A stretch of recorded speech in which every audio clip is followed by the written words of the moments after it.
Profe, Señor, dame un segundo. profe, usted ya mira.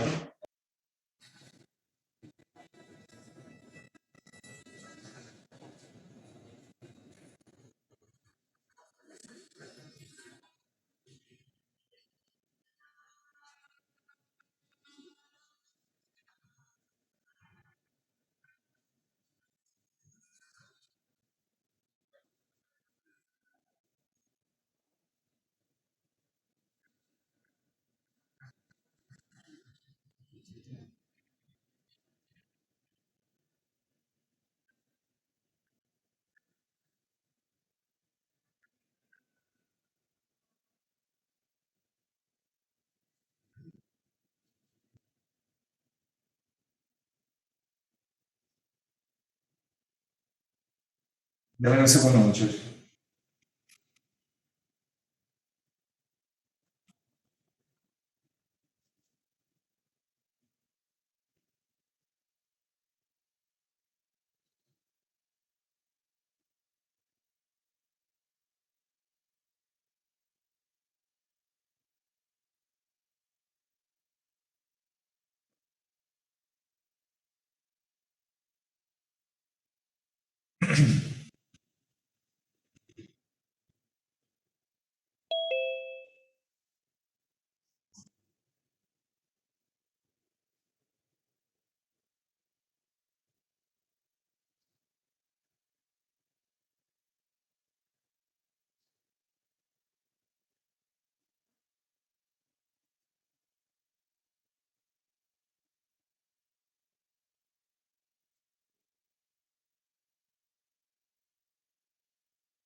Dame un segundo.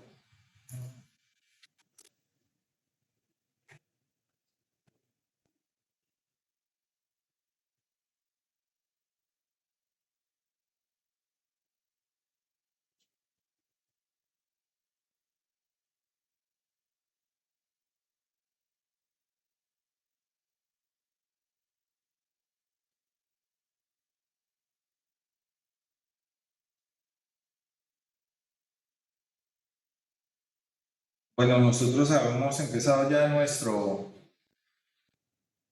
siguiente tema, que era el tema de resortes, ¿cierto?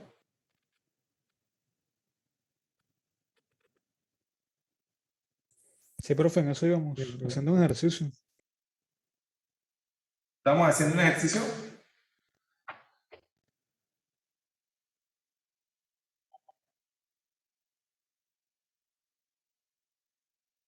Sí, señor, estábamos solucionando un IES. Ok, dame un segundo. Qué pena, pero es que Hoy no ha sido como un buen día, estamos ahí corriendo base por todo. Yo no sé si ustedes se enteraron, pero se presentó una situación ahí de inseguridad en la universidad. Entonces la universidad está ahí como complicada la cosa.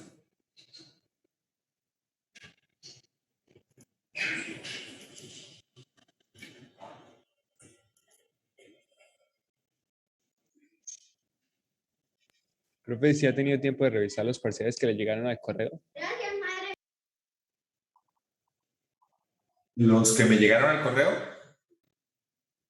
Sí, los que tuvimos el error de la plataforma y lo tuvimos que enviar por el correo los institucional. que me llegaron al correo no los he revisado.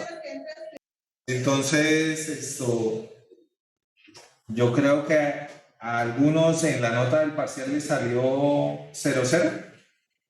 Sí, profe.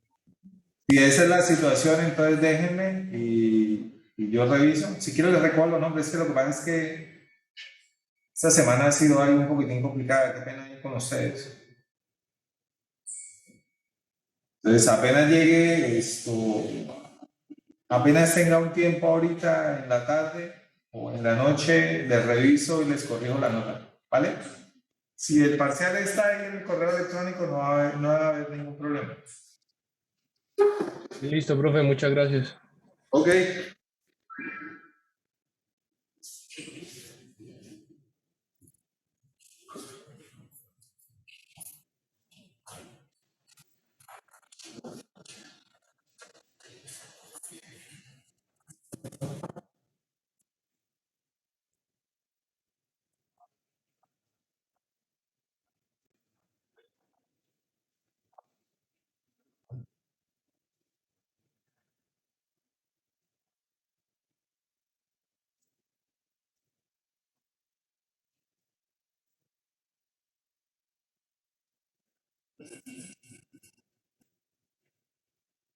Profe, ¿y de esta hora en la mañana ya no ha habido disturbios allá en la UIS?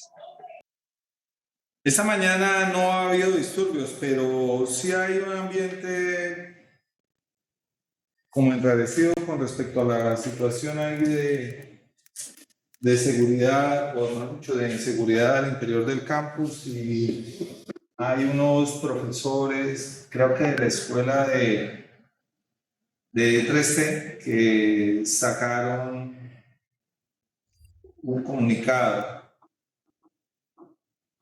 ¿Sí?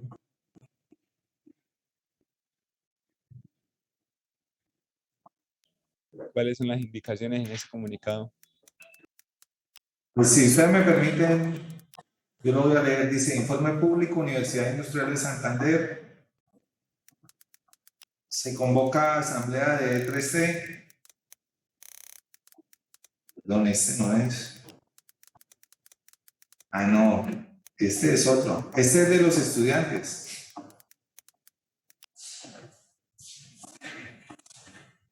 Este es de los estudiantes.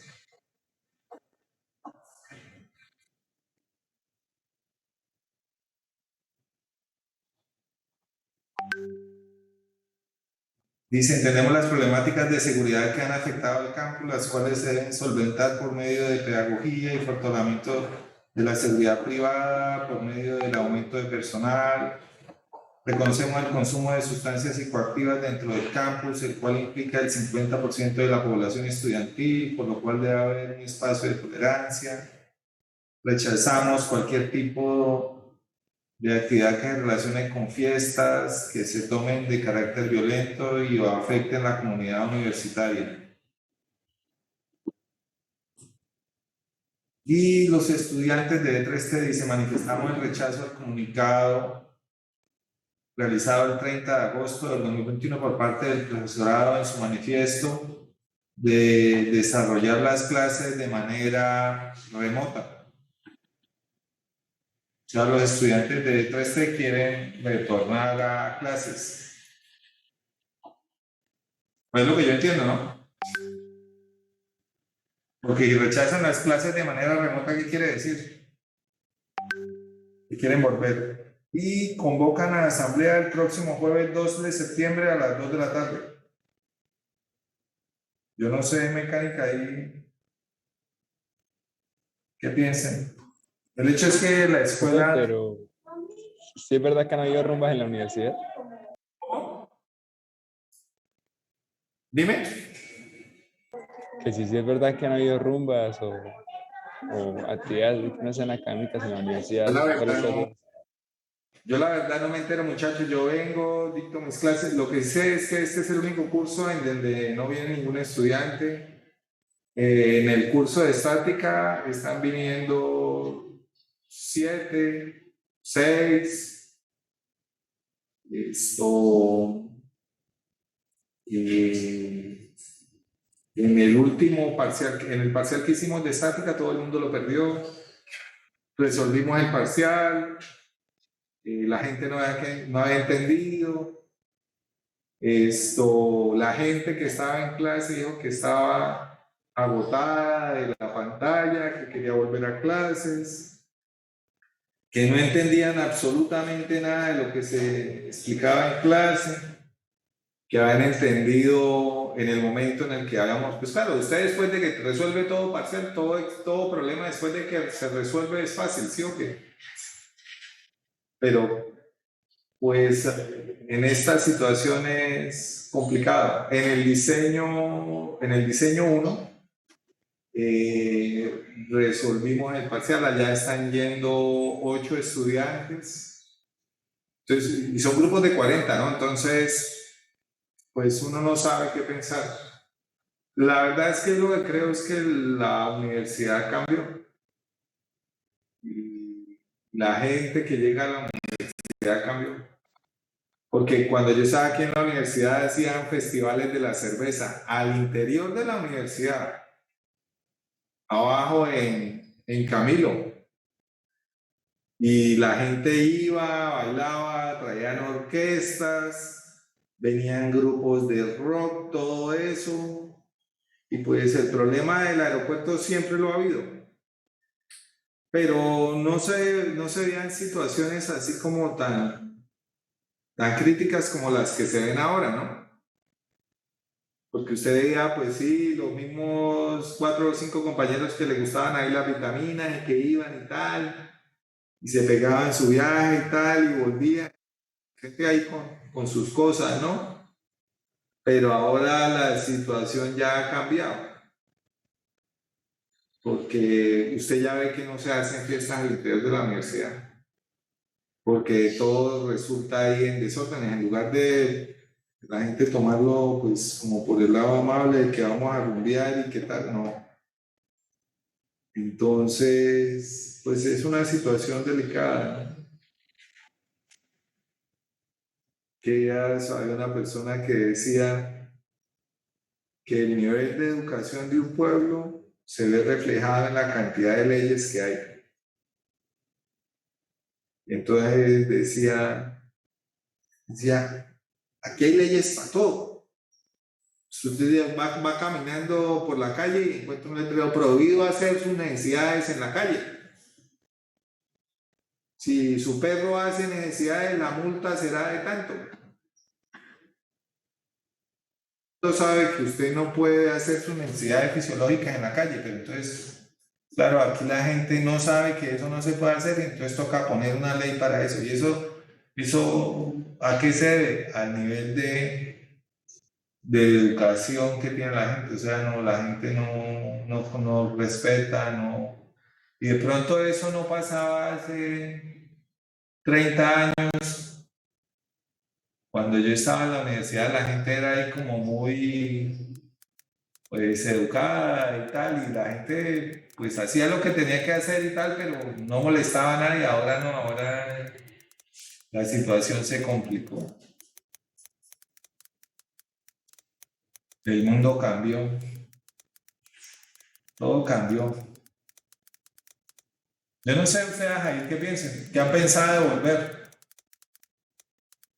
¿No desean volver a clase? Señor. Pues es que a veces es más complicado eso de volver sin más, o sea, para algunas personas, pues, al menos este semestre que se ha planteado como híbrido. ¿Y ya se vacunaron, muchachos? Yo me Obvio. vacuné, profe, con 2 dosis de Pfizer. Con las 2 de Pfizer. Bueno, Yo no he podido. pues yo lo que les digo es que vacúnense, muchachos, porque el otro semestre la universidad entra con todos los juguetes. Y el que no esté vacunado, yo creo que no lo van a dejar entrar.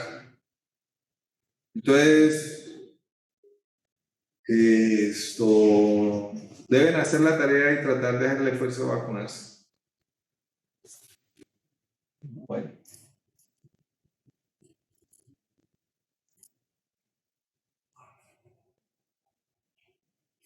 Pues volvemos aquí a los deportes. Entonces, I'm sorry. Yo creo que es una situación ahí horrible.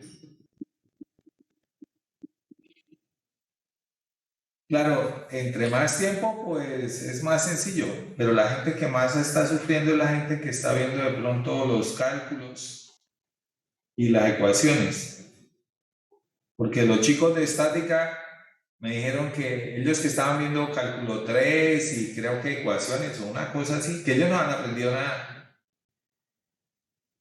Y que hay unos que han perdido la materia, pero que los que han pasado, que tampoco, que ellos ni siquiera sabían para qué les servía ese curso. Entonces, es una situación ahí complicada porque son materias de fundamentación. De pronto ustedes ya están ahí tratando de terminar, ya el diseño, o sea, usted ya tiene un ritmo de estudio, usted ya sabe cómo se hacen las cosas, usted lo único que tiene que hacer es resolver y tomar decisiones. Pero en los cursos básicos o los cursos intermedios como la estática, la dinámica, la resistencia es una situación ahí que yo la veo difícil para los estudiantes, porque pues uno aprende pues por lo menos a mí me pasaba así, de la discusión. Y de pronto, cuando otra persona pregunta, entonces usted aprende de esa pregunta, pero de resto usted por sí solo es en temas básicos o intermedios es complicado.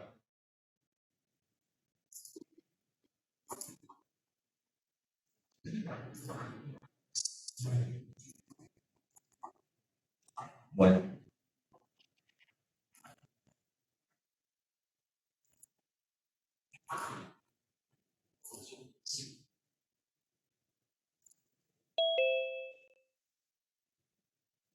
Bueno, muchachos, entonces, ¿qué tenemos acá? Entonces, en la última clase lo que vimos, oiga, pues ya vimos la teoría de resortes, ¿qué es lo que hay que hacer? Pues tratemos de diseñar y construir un resorte. Entonces, ¿a qué se resume todo? ¿Están viendo mi pantalla? Sí, señor. Listo. Entonces, observen, ¿a qué se resume todo? A calcular el valor de K. A eso se resume todo.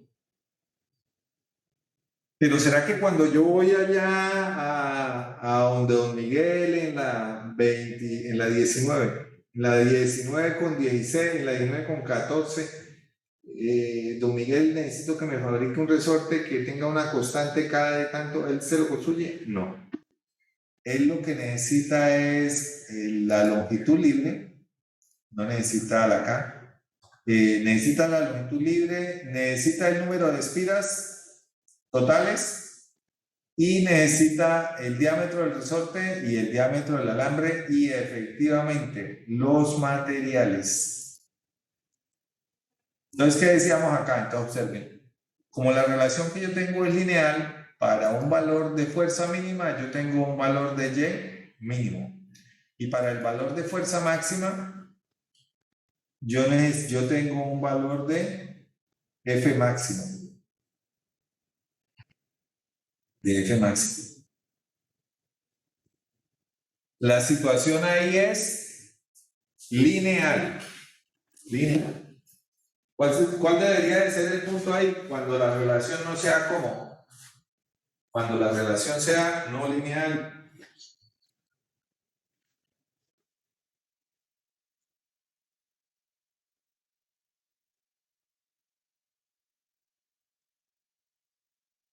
Cuando la regulación es no lineal.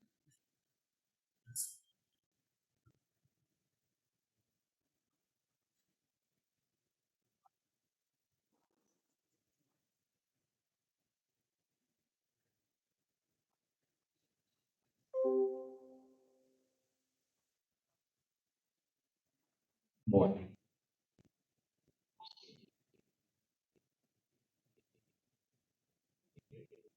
Entonces, sobre lo siguiente, entonces, ¿qué tenemos acá?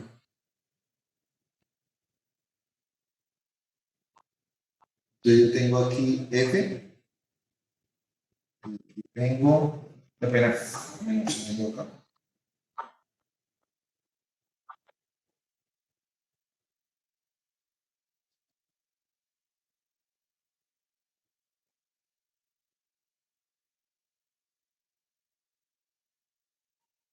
Esta es una línea recta. Entonces, para cada punto de F, F máximo, voy a tener un valor, entonces en este caso, F máximo. Para este punto, F mínimo, entonces yo voy a tener un valor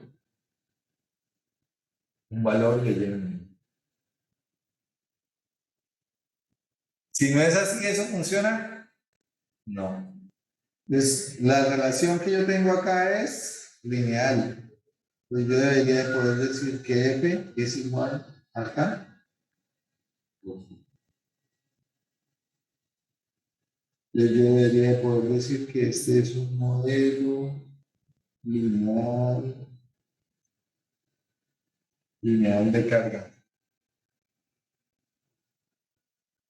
Modelo lineal de carga.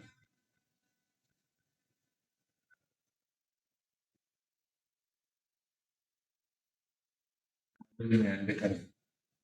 ¿Esto está claro? El área que tengo acá abajo la curva, ¿qué es?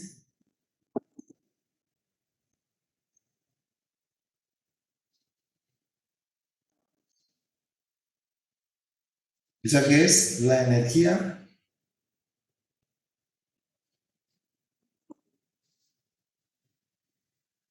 elástica de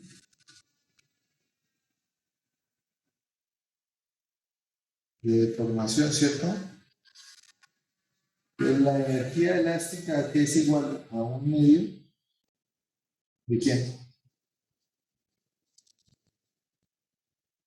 De F.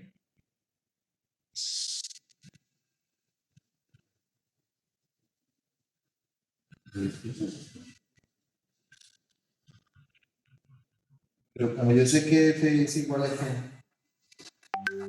acá por Y, pues yo debería de poder decir que la energía elástica de deformación es igual a un medio de K copiado por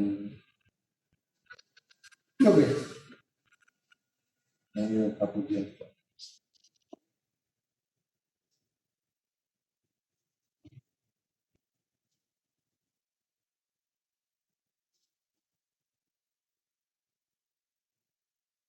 Observen, para el valor de F máximo voy a tener Y máximo, para el valor de F mínimo voy a tener Y mínimo.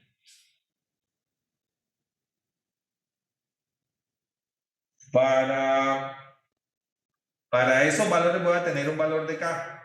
Y con ese valor de K obtenía el número de espiras activas. Y con el número de espiras activas entonces podría tener el número de espiras totales. Y con el número de espiras totales entonces yo puedo ¿qué? Mandar a construir el resorte. Cuando nosotros resolvíamos eso, ¿qué nos decía? Ya recuerdo. Entonces aquí habíamos quedado, ¿cierto? Que el factor de seguridad me daba ¿cuánto? Menor que 1. Como el factor de seguridad era menor que 1, ¿qué debía de hacer?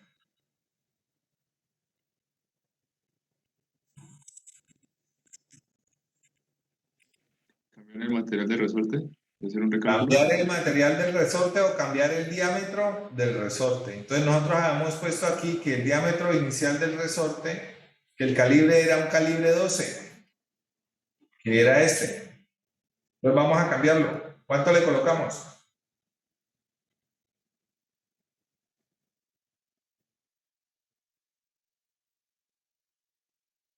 Pues, profe, de la tabla, un calibre 10 tiene un diámetro de 0,1350 pulgadas.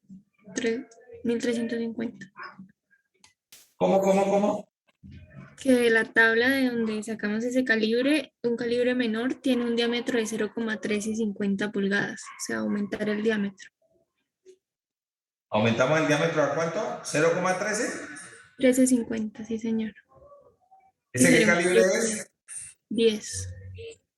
Calibre 10. Yo creo que es muy poquito. Deberíamos de subir más. Mm, Con punto 350, ¿cuánto te da? Punto 89, no me da uno. Subamos más. Subamos un tanto más. Entonces,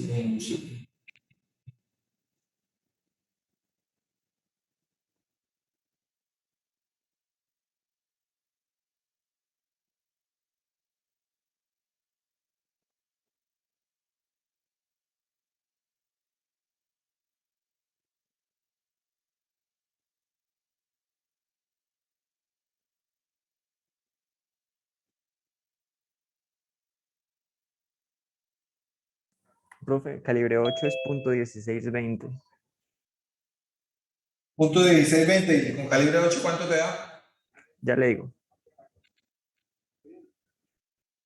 Calibre. Te da como uno algo. 1,25. O calibre 1 o 1,0.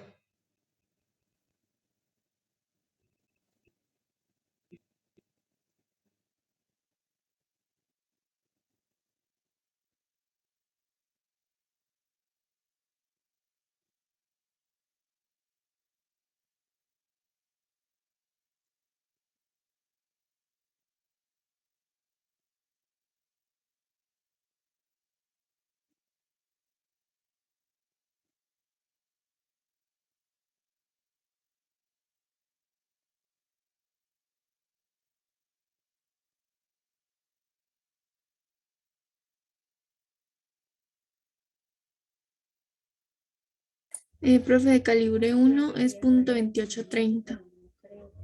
2830, qué pena. Eso que está aquí. Pues hay uno que sale como 1 y el otro sale como 1/0. No sé, no sé cómo se lea. No, 0. 1,0, sí. Ah, bueno, ese es el de 1,0 es de .3065. Y el de 1 de 28. Mira, con uno nos funciona bien, nos da 3,448.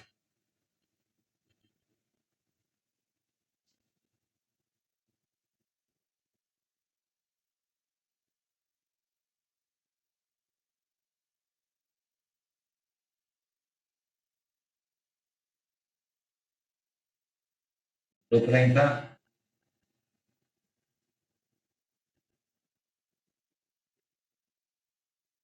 Entonces, con punto 2830, ¿están viendo la pantalla de resultados? Sí, señor. Listo. Entonces, saben que con punto 2830 me da 3,5, que ese es un buen valor, un valor serio.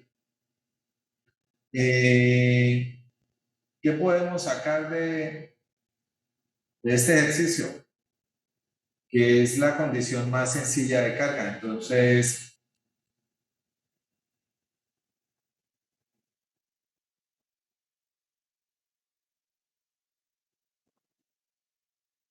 ¿qué es lo que sucede? Que de pronto el diámetro no es un diámetro tan fácil de concretar como los calibres de abajo, 10 o 12, sino que es un calibre ya serio, es casi un cuarto de pulgada, es más de un cuarto porque un cuarto es 0,25, y eso ya me dan 7 milímetros. Entonces, 7 milímetros es un espesor serio. Yo no puedo ahí tener cualquier equipo para doblar un alambre de 7 milímetros. Entonces, de pronto, el proceso de manufactura va de pronto a requerir de qué? de la temperatura para poder, ¿qué? Para poder fabricar ese resorte. O de un equipo que tenga la suficiente fuerza para poder hacer el arrollamiento. ¿Qué otra cosa podemos ver allí? Pues la longitud libre de este resorte va a ser, ¿de cuánto? De 4 pulgadas. El número de espiras totales va a ser ¿cuántas? 8.49, o sea, 8.5. Las espiras se normalizan. Lo que dice la teoría es que usted debería de normalizarlas a los cuartos. Entonces, 8 y un cuarto, o 8 y media, 8 y 3 cuartos, o 9 espiras. Usted podría normalizar o por encima o por debajo. ¿Qué más deberíamos de poder decir de este resorte?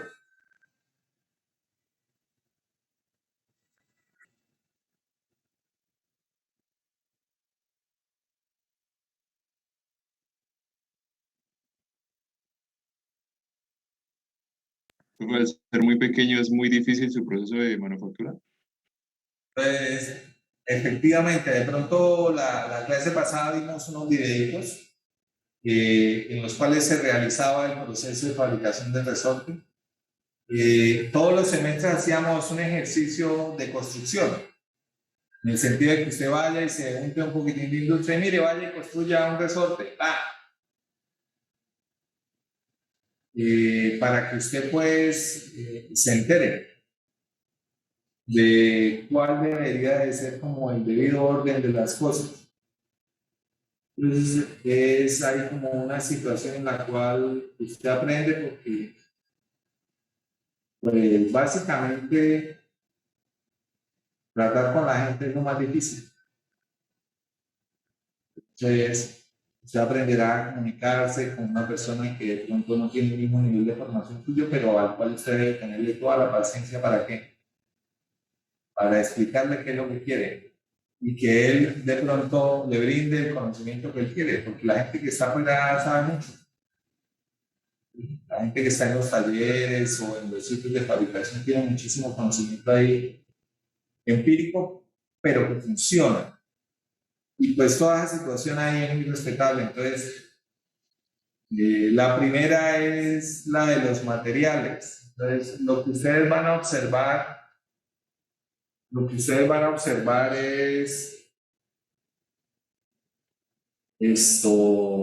la condición de carga y que efectivamente el material que nosotros tenemos acá es un material ahí que es de papel, ¿no? Porque una cosa es el material que viene en el libro, otra cosa es el material que usted consigue en el mercado.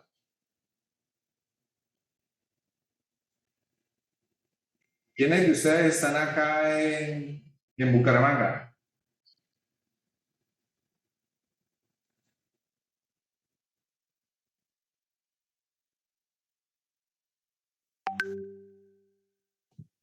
Yo en Florida, profe. ¿Tú vives en Florida? Don Enrique. ¿Qué más? Solamente uno, el resto está todo fuera de Bucaramanga. Yo, profesor. ¿Quién soy yo, perdón? Joan. Don Alexander, ok. 2. Bueno. Yo, profe, también estoy en Bucaramanga.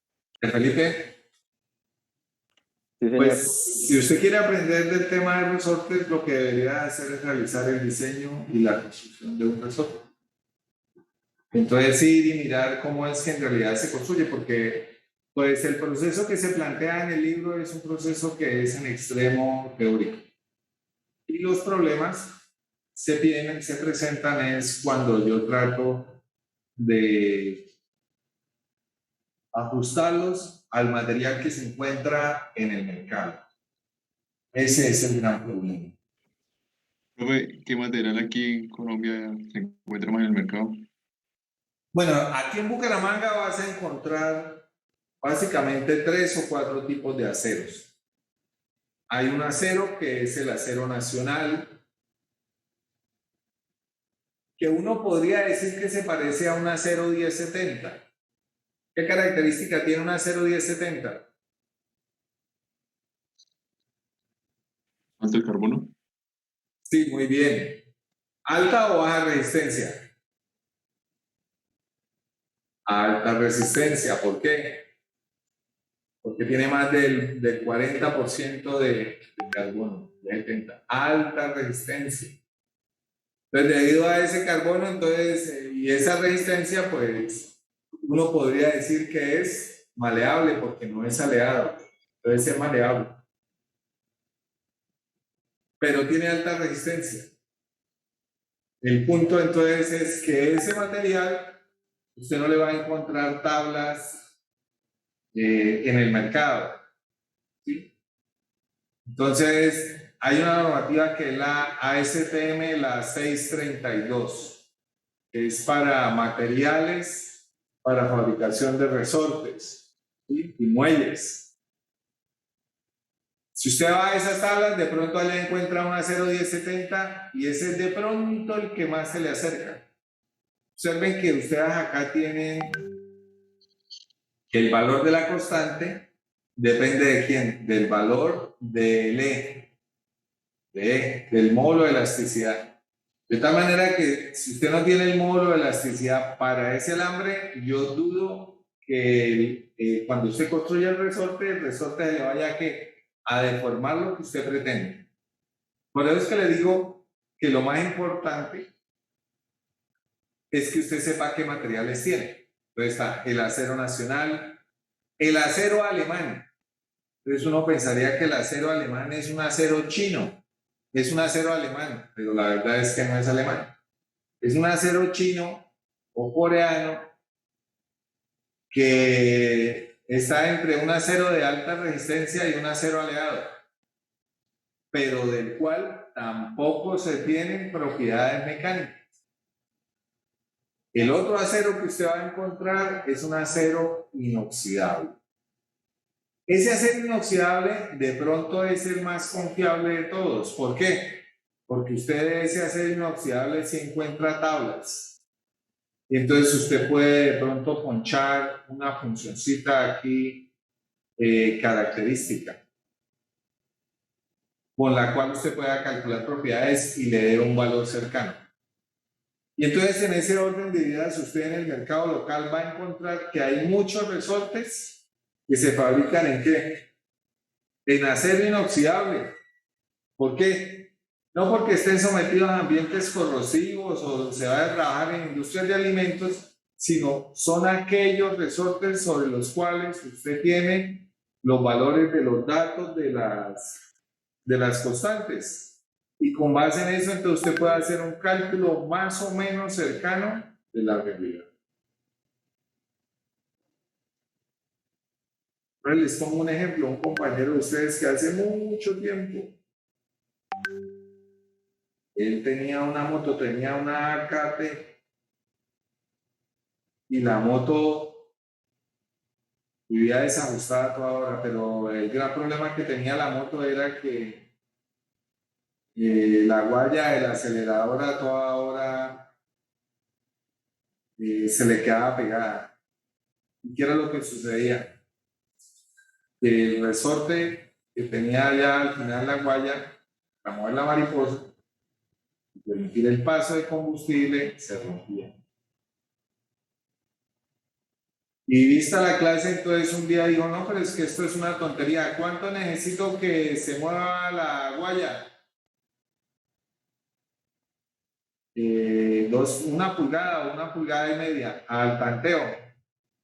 1,5 pulgadas. ¿Cuánto es la fuerza que le hace el acelerador? ¿Cuánto creen? ¿Cuánto es la máxima fuerza que hace la mano?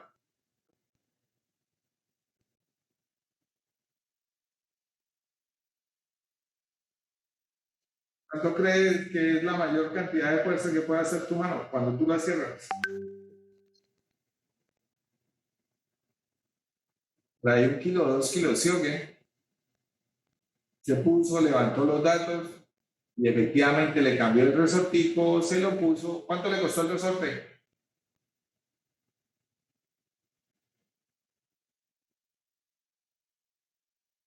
¿Cuánto creen que cuesta la manufactura de un resorte en Bucaramanga?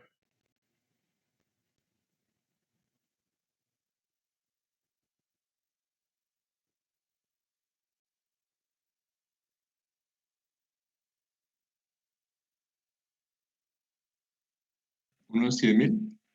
No, tigre, 5.000 pesos. Eso es muy barato. O sea, este resorte se ve muy barato, 5.000 pesos. 5.000 pesos. De pronto lo que es costoso son los arreglos de las bombas. Yo quedé sorprendido. Un arreglo de bombas para una fiesta, ¿cuánto creen que puede costar?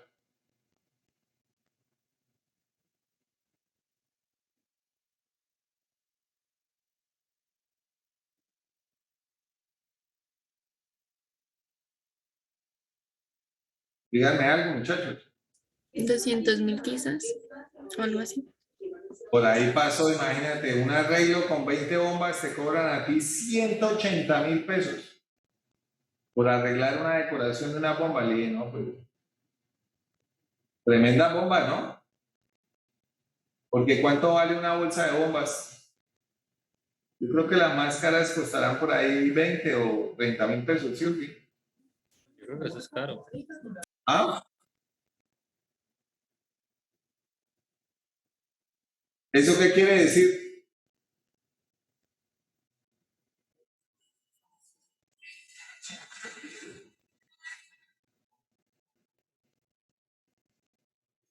¿Esto qué quiere decir? Que la gente que hace decoraciones paga el precio que sea, ¿por qué? Por tener la decoración en su fiesta, ¿cierto? Porque si una persona cobra por inflar unos globos y pegar los 200.000 pesos, quiere decir que hay alguien que efectivamente los está pagando. Pues con los resortes no sucede así. Los resortes, de pronto lo más costoso es el material, pero no, un resorte no sube 12, 15.000 pesos, un resorte. Y eso si usted lo hace en acero inoxidable. Si usted no lo hace en acero inoxidable, sino que lo hace en un acero nacional, por ahí 3.000 o 4.000 pesos. Pero es que yo les decía que estábamos haciendo esa experiencia de diseño. Muchachos, preguntas.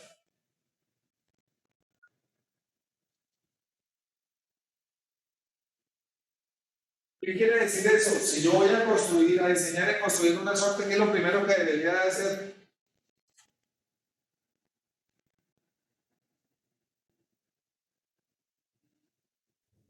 Profe, sería como conocer carga y precarga, ¿no? A la que va a ser sometido. No.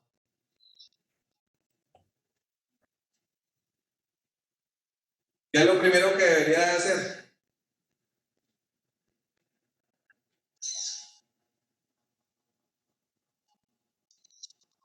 Si ustedes van a diseñar y construir un resorte, ¿qué es lo primero que deben hacer?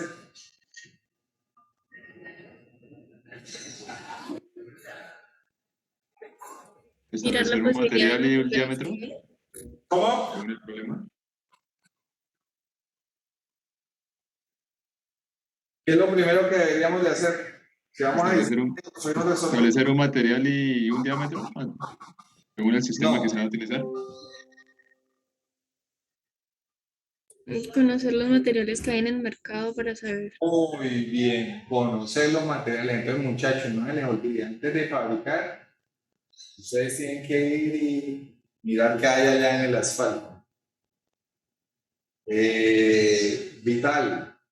Por eso es que cuando usted termina, usted le va a tomar un tiempo tener una red de proveedores, una red de servicios que le ayuda a sacar sus proyectos adelante. Mientras que usted llega y conoce cómo es el mercado y dónde se hacen las cosas, usted le va a tomar un tiempo que cambiar la forma en la cual se hacen las cosas. No va a ser sencillo. Si usted logra generar ese cambio durante 1 o 2 años o mantenerse en el mercado, usted sale a flote. Si no lo logra, definitivamente ese no fue el negocio. El caso del señor que les pongo de los globos. señor cobra ahí por un arreglo de los 180.000 pesos. Y pues, si el man cobra eso, ¿qué quiere decir eso? Que hay gente que lo está pagando. De pronto a nosotros nos parece muy costoso.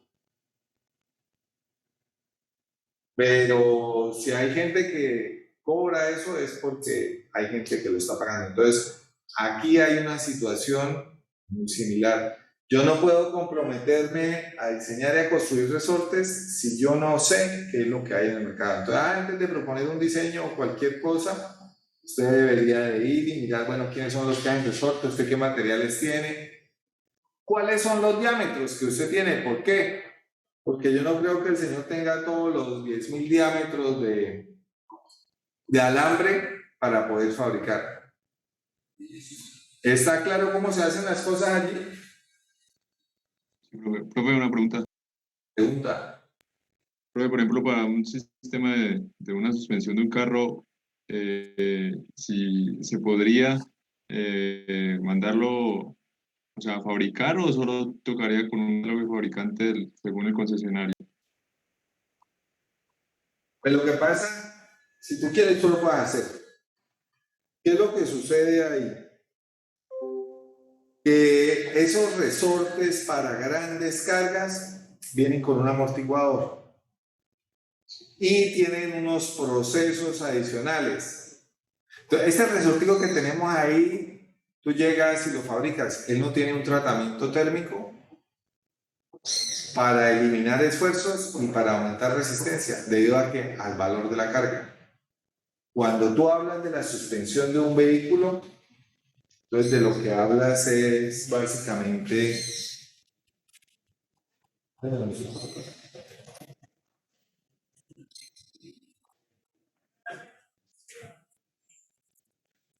cuando se habla de la suspensión de un vehículo, entonces la situación cambia. ¿Por qué? No sé.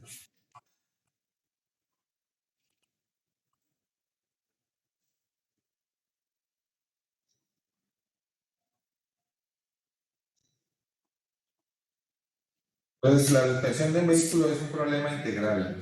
¿En qué sentido? En que yo considero el ancho de las ruedas W.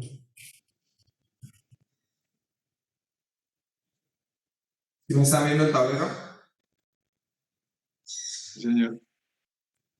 Y aquí H. Entonces, las ruedas tienen una nomenclatura. Entonces, por decir algo, 205, 15 y 65. Entonces, 205, el ancho. RIN 15, que es la cantidad de aire que yo voy a guardar para asumir los huequitos. Y 65, que es la altura. La altura total de la llanta. Entonces, cuando se habla de cambiar la suspensión al carro, yo tengo aquí una llanta. Entonces ponemos el caso de los vehículos de hoy en día, que vienen 185 o incluso 175, RIN 15, y no vienen 65, sino que vienen 50. Entonces, cuando usted ve el carro andando, lo que se ve es, este es el carro, y las llantas son una cosita pequeñita.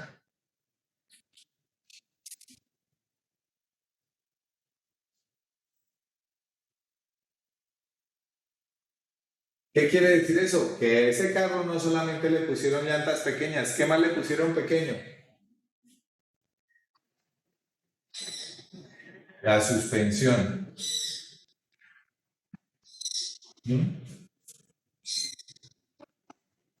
La suspensión está directamente relacionada con las llantas del vehículo.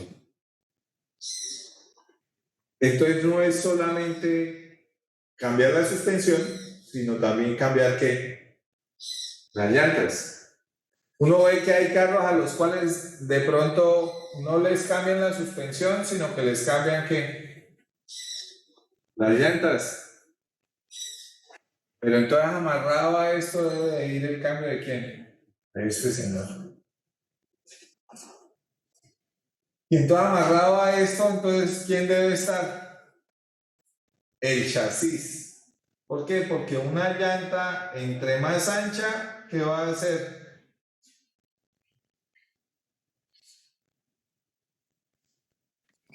Una llanta ancha, ¿qué hace? ¿Le aumenta qué? La carga. La carga, o sea,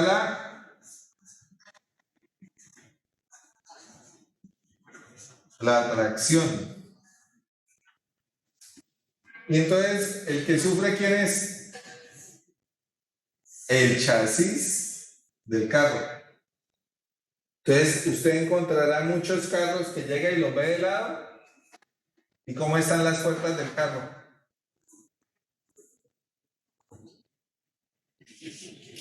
Con unas aberturas horribles.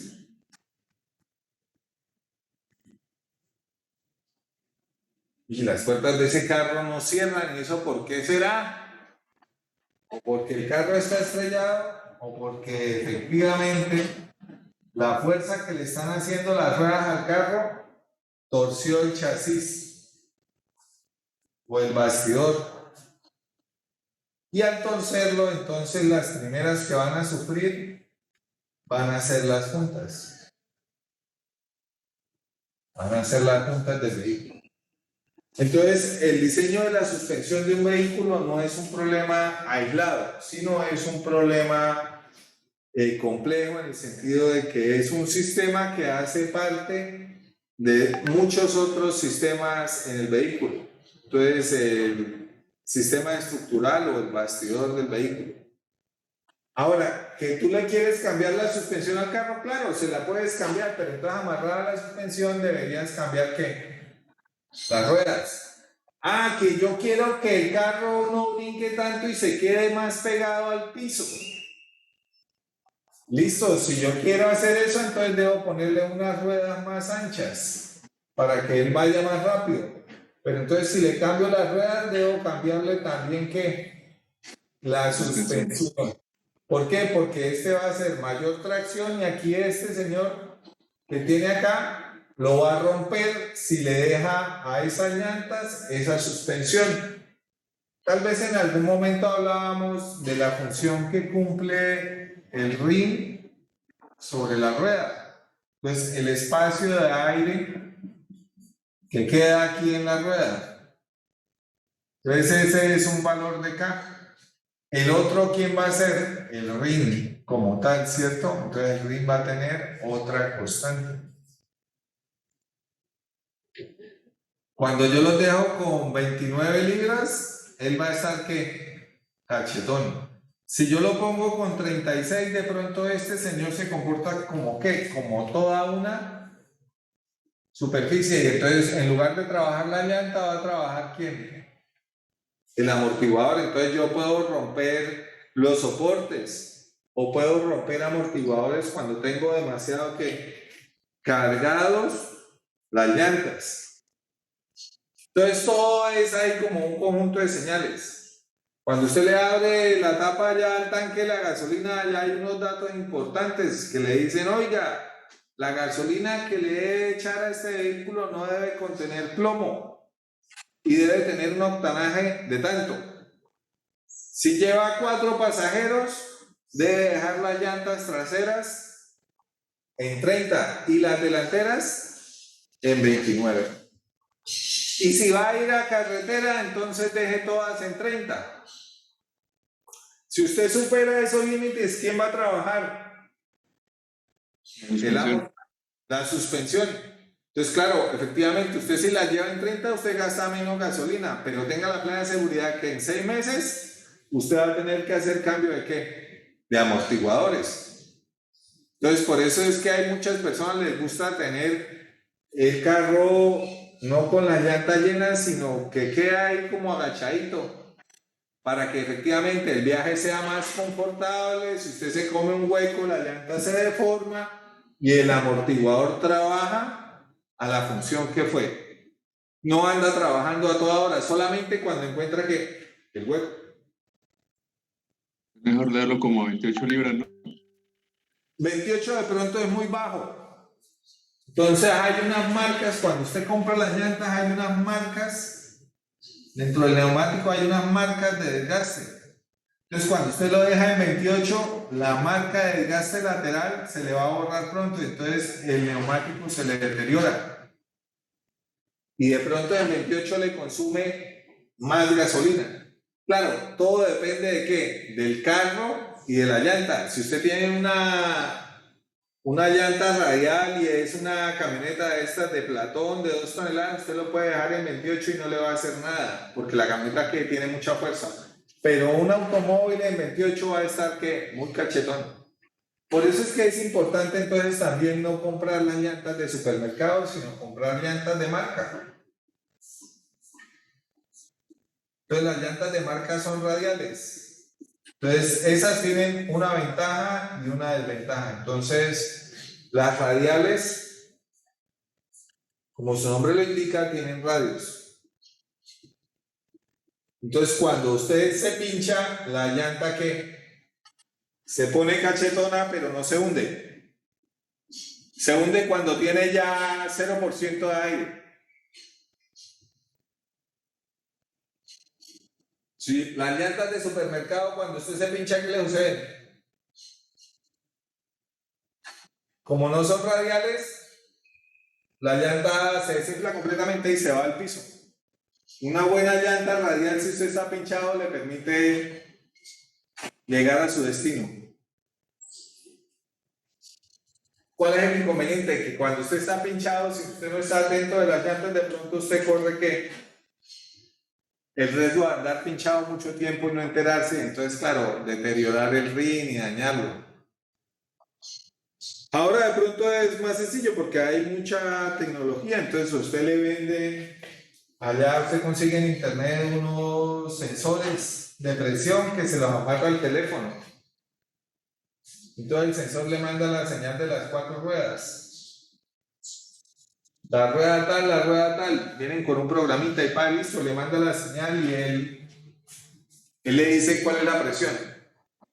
¿Qué hacen los vehículos ahora? Entonces, hay muchos vehículos ahora que tienen dentro de la computadora un sensor de presión a las llantas, que le va a decir cómo debe calibrar qué las llantas. Entonces, ¿de qué depende la tecnología? De la cantidad de dinero que usted le meta ahí a su vehículo. De pronto aquí no es tan común, pero de pronto en Europa sí. La gente tiene el carro de la casa, carro de la familia y tiene un carro para ir a hacer carreras. Y hay pistas en donde usted puede ir a correr y entonces usted se afilia a un club y entonces en el club le ayudan a mantener el vehículo y tal. O sea, la economía es como diferente.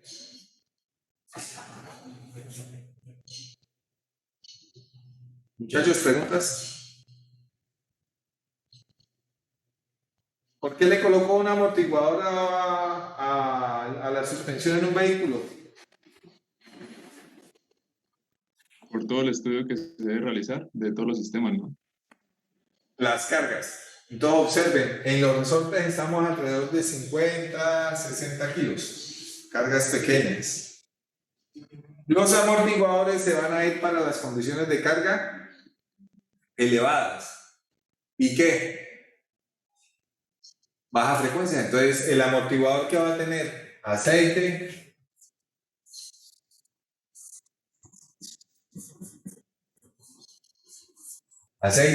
y aire. Cuando yo tengo un valor de carga alto, ¿qué es lo que hace? Él asume. Los valores de carga bajo, ¿quién los barre? El resorte. Entonces aquí funciona lo mismo que con los tornillos de potencia. Lo importante es que usted identifique cuál debería de ser el sistema o la mezcla de sistemas que usted va a colocar ahí. ¿Está claro el concepto?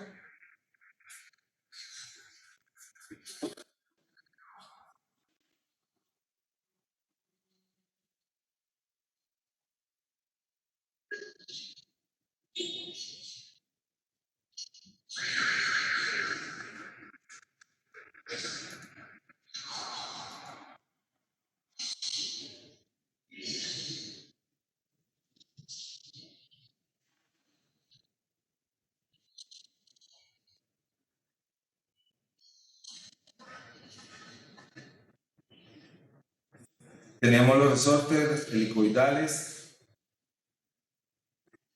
teníamos el proceso del asentamiento, la inversión de la carga, el granallado, el pandeo. Este no lo calculamos, deberíamos de calcularlo. Entonces, ¿qué es lo que dice la teoría? En un resorte de compresión se puede presentar el fenómeno del pandeo. Dice que se calcula de la siguiente manera. Entonces, dice aquí que la longitud libre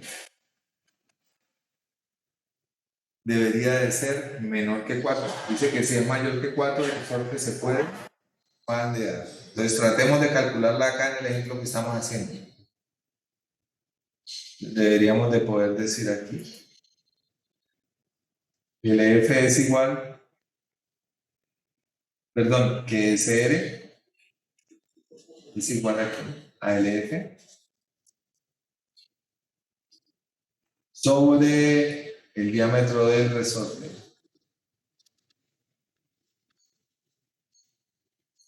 ¿Qué me está diciendo? ¿Cuánto me da SR?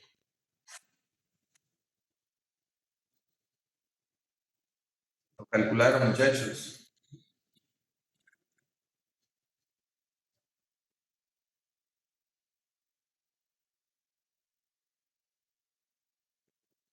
Un 1,8, ¿no, profe? 1,8. 1,8. Muchachos, ¿me dan un segundo? Una llamada súper importante.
Qué pena, muchachos.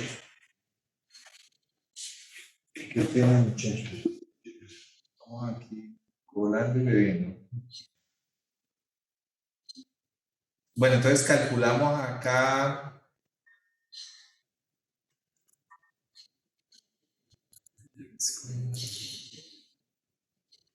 Calculamos acá la relación del Beltés. Nos dice que nos da que SR es 1837, o sea que es menor que 4. Entonces, como es menor que 4, ese resorte que tengo ahí en teoría no se debería de pandear, debería de ser capaz de hacerlo, capaz de fabricarlo. ¿Qué más debería de poder hacer? Pues lo otro que debería de poder calcularle a ese resorte debería de ser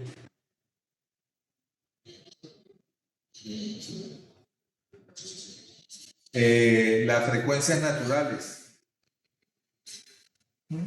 Las frecuencias naturales de oscilación del resorte va a depender de quién. Aquí nos lo dice, que depende de la condición frontera. La condición más común es mantener los dos estimativos. Calculamos la frecuencia natural y la comparamos con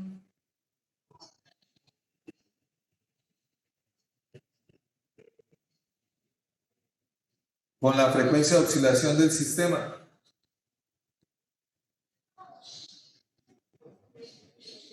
Y en teoría, entonces, si eso se cumple, el resorte no debería tener una frecuencia mayor que la frecuencia natural del sistema para que él no entre en resonancia. Eso es lo que ve uno allá en sus ondas.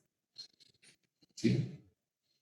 No lo veo yo, entonces aquí está el ejemplo, que hicimos.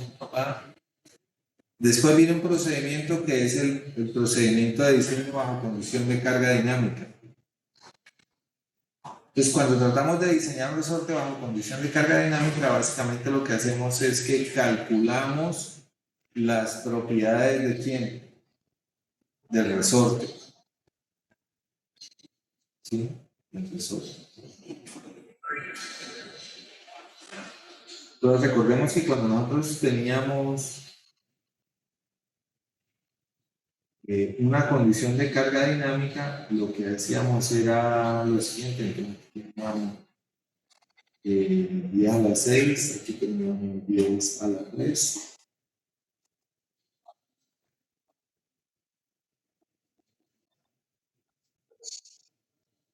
Teníamos ese, ¿cierto? Y aquí teníamos,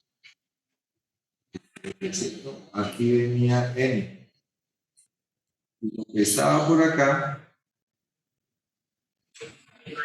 todo esto era la zona segura. ¿Para quién? Para vida infinita. Y aquí en este punto,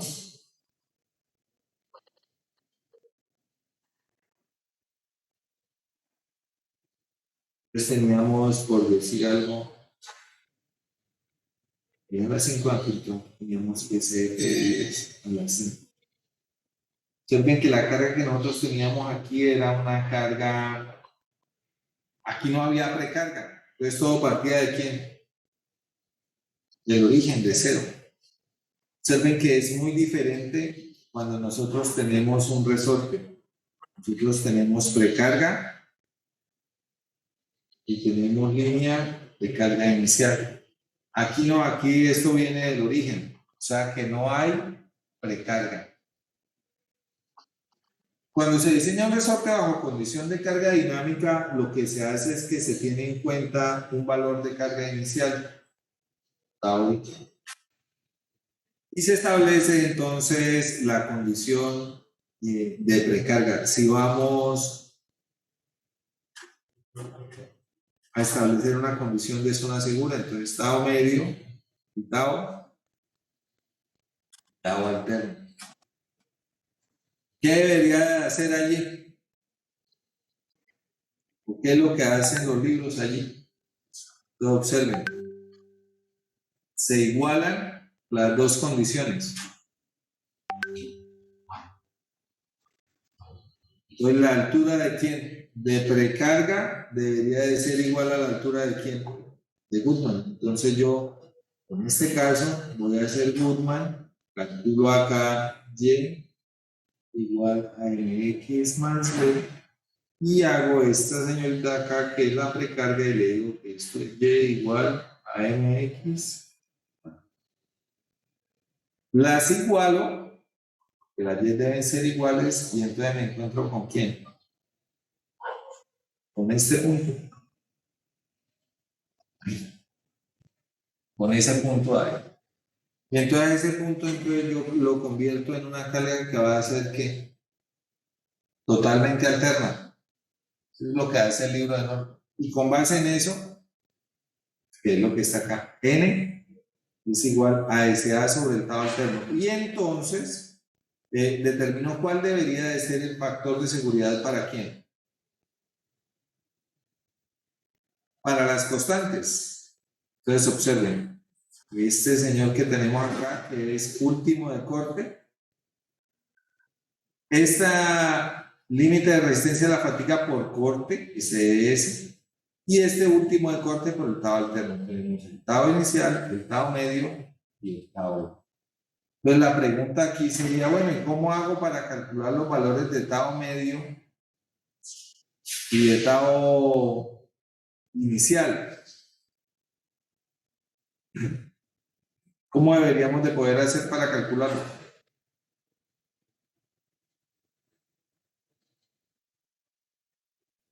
Profe, pues yo pienso que sería como igual que calculamos el tau máximo, pero cambiándole la carga, ¿no? Cambiando de la carga, entonces observen, tengo condiciones de carga dinámica, entonces voy a tener un valor de carga máxima, un valor de carga mínima, que me va a poder permitir calcular esfuerzos medios y esfuerzos alternos. Cuando sucede así. Y el valor del tau inicial que debería de ser el que me lo brinda la precarga. Toda esta situación y toda esa teoría que hay ahí no se va a cumplir si yo no logro fabricar. Entonces, ¿cuál es la situación de cuidado acá, muchachos? Antes de ponerse a diseñar, a construir un resorte, hay que ir y mirar cuáles son los materiales que tengo. Y usted al menos debería de construir 5 resortes y probarlos. Bajo condición de carga estática y bajo condición de carga dinámica. ¿Con eso qué garantiza? Que el material que tiene ahí le tiene calibradas las propiedades. Y en teoría funciona. ¿Qué otra cosa quiere decir eso? Que cuando su equipo tiene el diseño de un resorte, usted debería darle un valor agregado a ese diseño. ¿Usted debería de qué? De cobrarlo, porque hay una alta probabilidad de que ¿qué? De que ese resorte que tiene usted ahí falle. Entonces, cuando el resorte falle, el que queda mal no es el resorte. ¿Quién queda mal? Usted como ingeniero.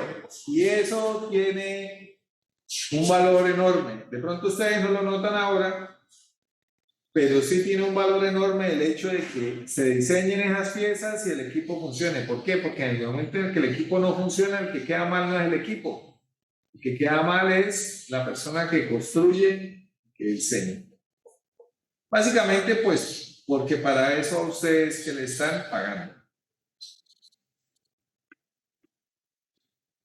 Bueno, ¿está claro el concepto? Sí, señor. Sí, profe. Listo. Los resortes helicoidales de extensión. Vamos a tratar de ver estos dos para poder hacer claridad con respecto a la condición de carga estática y de carga dinámica. Estos resortes de extensión o de tensión, pues alguien podría decir, ah, pues sí, mucha bobada, ¿no? Si el uno trabaja con presión, pues el otro trabaja a tensión. Y entonces en este, usted lo único que va a encontrar aquí es la longitud libre, perdón, la longitud del cuerpo, LB, la longitud libre, el espaciamiento, la longitud del gancho el diámetro interno y el diámetro externo, ¿sí o qué? ¿Qué diferencia hay entre un resorte de tensión y de compresión? Ustedes lo observen ahí en la gráfica.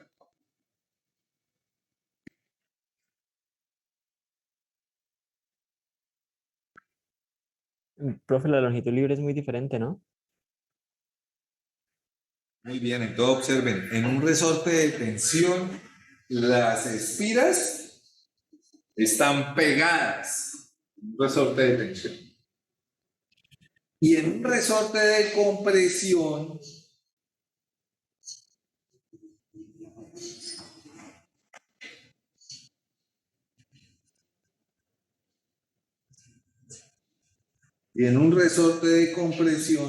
¿cómo están las espiras? Despegadas. ¿Eso qué quiere decir? ¿Cuál es la gran diferencia entre un resorte de tensión y uno de compresión?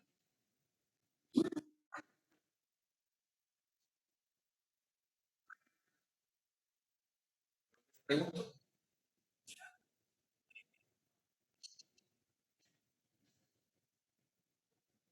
Está relacionado con el número de espiras activas.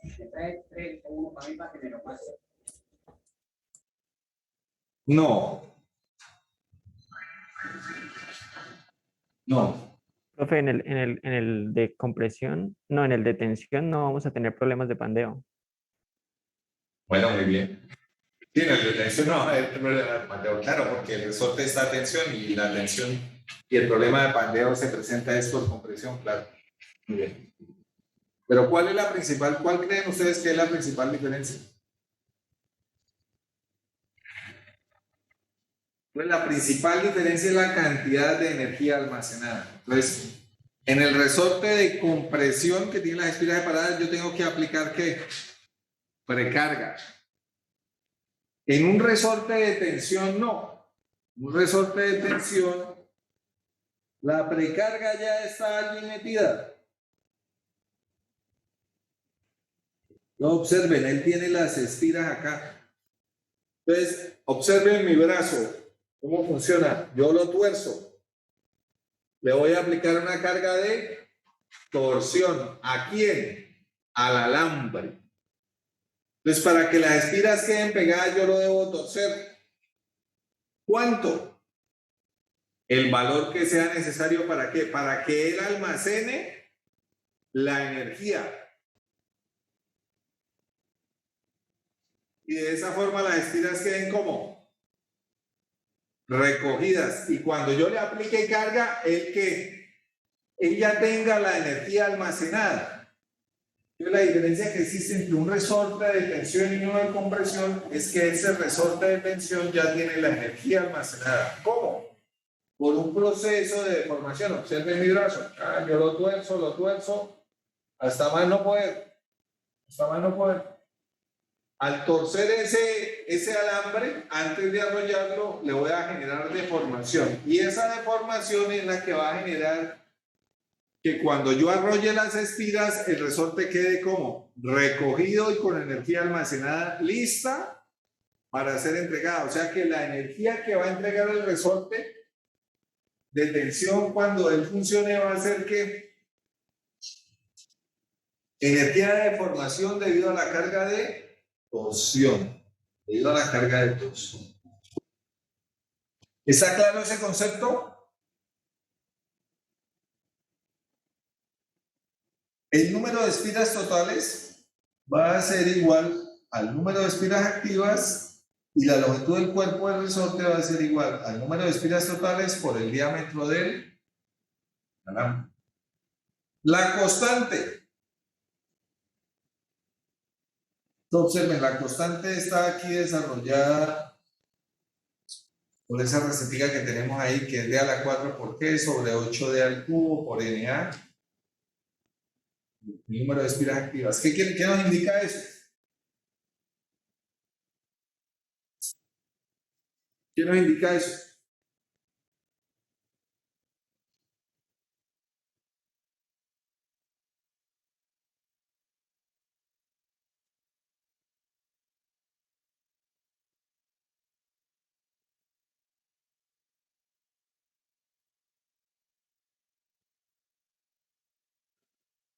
¿Qué les pone a pensar a ustedes eso?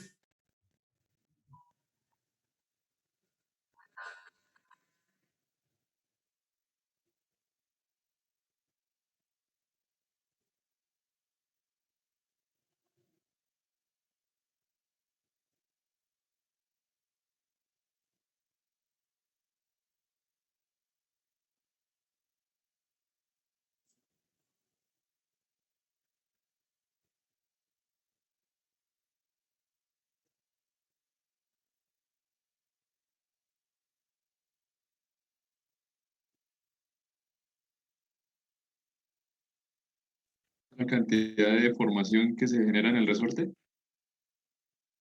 Eso lo que hay ahí es un problema. Básicamente, ¿por qué, muchachos? Entonces les explico cómo funciona ahí la industria. Entonces, usted manda a fabricar un resorte de tensión y usted qué le dice al señor, mire, lo quiero de tal longitud de cuerpo, de tantas espiras y de paso tanto. ¿Cuál es el inconveniente? Que usted no le no calcula sabe el K. ¿Cómo? El cálculo del K, porque habrá casos en los cuales el señor, ¿qué hace? Él no tuerce el resorte. O sea, él no le hace el proceso inicial en el cual él llega y le aplica aquí un torque y tuerce todo el alambre, sino que él de una empieza a ¿qué? A arrollar y a pegar las estiras. Entonces, él fabrica un resorte de tensión como fabrica el de ¿qué?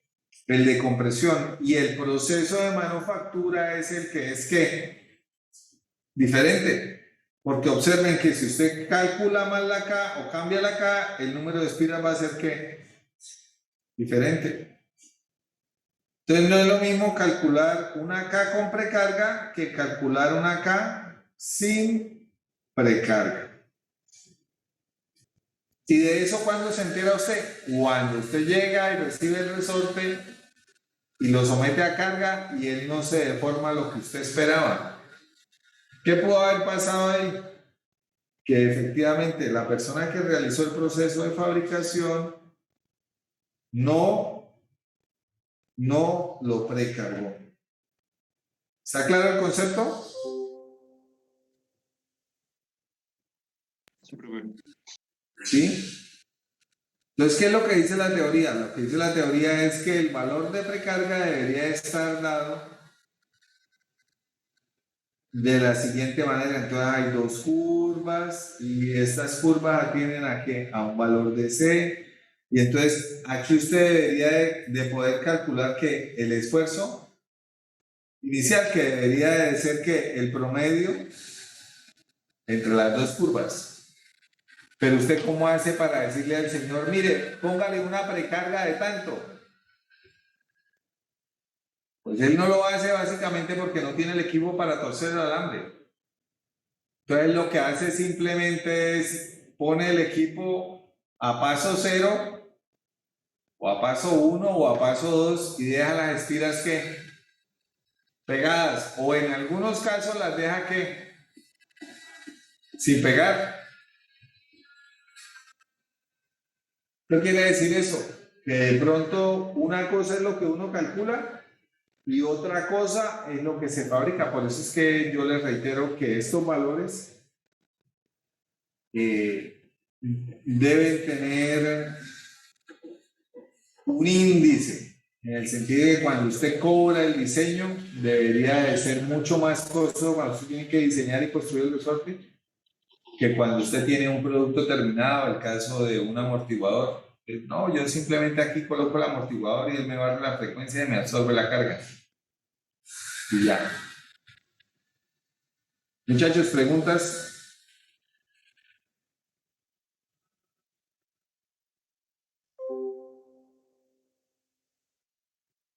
Bueno, están los cálculos de los esfuerzos, tanto de los esfuerzos en el cuerpo y los esfuerzos en los extremos.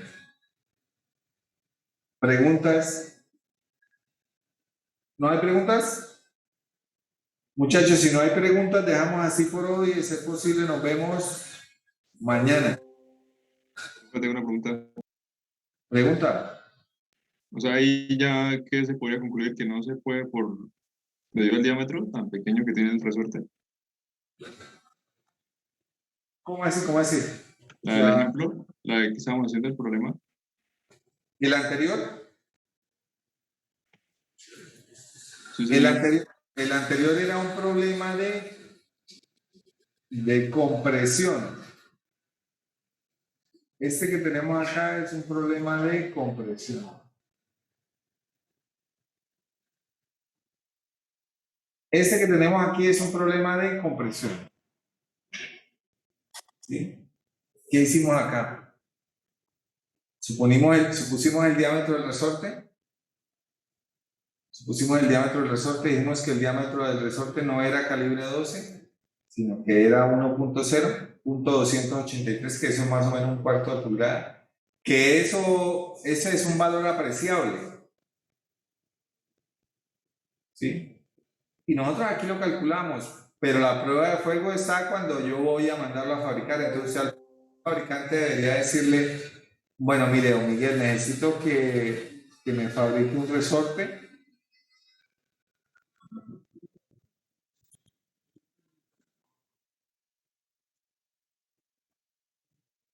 Necesito que me fabrique un resorte. El resorte va a tener de longitud libre 4.2 pulgadas. Y el número de espiras va a ser 9. El diámetro del alambre va a ser .283. ¿Usted lo tiene? Entonces le va a decir, no, yo ese calibre no lo tengo. ¿Qué tiene que hacer usted? Devolverse. Por eso es que cuando yo les preguntaba, ¿qué es lo primero que uno hace cuando va a diseñar y construir un resorte? Mirar cuáles son los materiales que hay en el mercado. Porque usted no puede mecanizar, sino usted trabaja con el diámetro que hay. Este diámetro, debido a que el diámetro es apreciable, uno no sabe si de pronto sea fácil, ¿sí?, construirlo o no, porque es casi un cuarto de pulgada, son como 7 milímetros, son más de 5, son 7. Entonces es un diámetro apreciable. Entonces, para que te hagas una idea, es un poco menos del espesor de un lapicero. Y eso en acero es fuerte. Por eso es que yo digo que deberías ahí de mirar qué es lo que hay en el mercado y cómo lo podemos hacer. Ahora, esto que hicimos aquí, ¿lo hicimos con quién? Con las tablas que usted encuentra en el libro. Habría que mirar con los materiales que hay acá cuál debería de ser el diámetro. De pronto, si le ponemos un acero inoxidable, nos da un menor valor. Y ese acero inoxidable que encontramos en el mercado nos permite ahí salir de apuros. ¿Cuál es el punto? Que efectivamente se puede hacer. Entonces no es solamente venir y calcular, que ese es el gran problema que tienen pues los libros de texto. Que esa realidad ahí matemática no se le aterrizan a usted al contexto. Entonces cuando usted va a construir un equipo o necesita un sistema que funcione de una determinada forma, usted cree que eso es soplar y hacer bombitas y de pronto no es tan sencillo. ¿Sí queda claro? Sí, profe. Entonces, ahora el otro resorte que tenemos es un resorte de tensión. La condición aquí cambia. ¿Por qué? Porque hay unos esfuerzos de precarga que usted no sabe si allá donde don Miguel los hayan. Es más, usted va a donde don Miguel y usted le dice, don Miguel, ¿será que usted me deja ver cómo se hace el proceso de fabricación?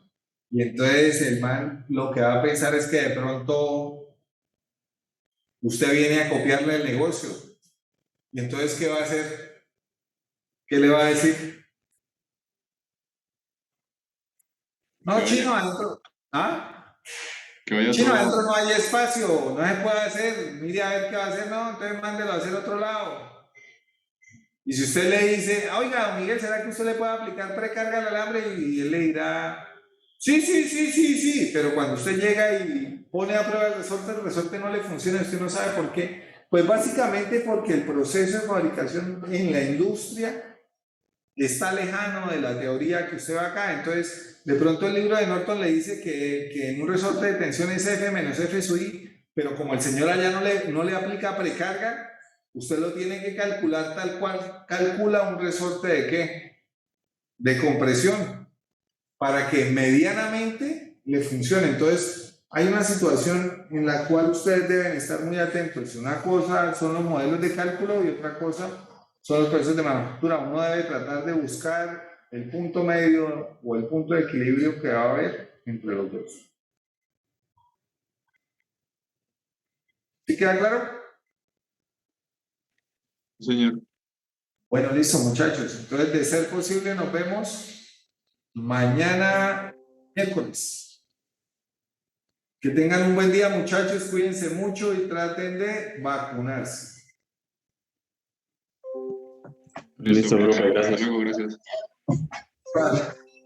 Profe, lo del parcial, Muchachos, yo les reviso hoy a los que están ahí en 00 y les corrijo la nota, ¿vale? listo, vale, gracias. Vale. Listo, gracias, profe. Hasta Hasta luego, luego. profe. Hasta luego, profe. Luego, cuídense mucho, muchachos. Vacunen.